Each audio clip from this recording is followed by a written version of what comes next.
আপনারা জানেন ফ্যাসিস্ট বিরোধী আন্দোলনে এই মৎস্যজীবী দল অকুতোভয় ভূমিকা পালন করেছে।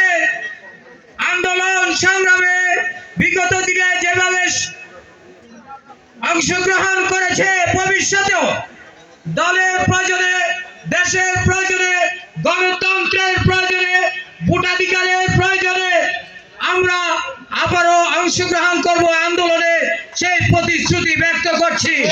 সংগ্রামী সাথী ও বন্ধুরা, ষড়যন্ত্র চলছে বিএনপির অগ্রযাত্রাকে থামানোর জন্য। আপনারা জানেন বিএনপি ষড়যন্ত্রকে মোকাবিলা করে চলতে শিখেছে। ইনশাআল্লাহ বিএনপির অগ্রযাত্রাকে কোন ষড়যন্ত্রের মাধ্যমে থামানো যাবে না। আমরা আমাদের অভিষ্ট লক্ষ্যে গণতন্ত্রকে পুনঃস্থাপন করার জন্য এগিয়ে যাব ইনশাআল্লাহ, সে প্রত্যাশা ব্যক্ত করছি। সাথে সাথে আপনারা জানেন কিছু সংখ্যক সংগঠন, বিশেষ করে গুপ্ত সংগঠন এবং কিছু শিশু সংগঠন আমাদের বিরুদ্ধে উঠে পড়ে লেগেছে।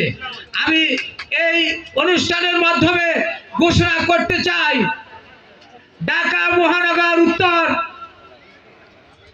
বিএনপি জনাব আমিনুল হক এবং মোস্তফা জামানের নেতৃত্বে যে সংগঠিত অবস্থা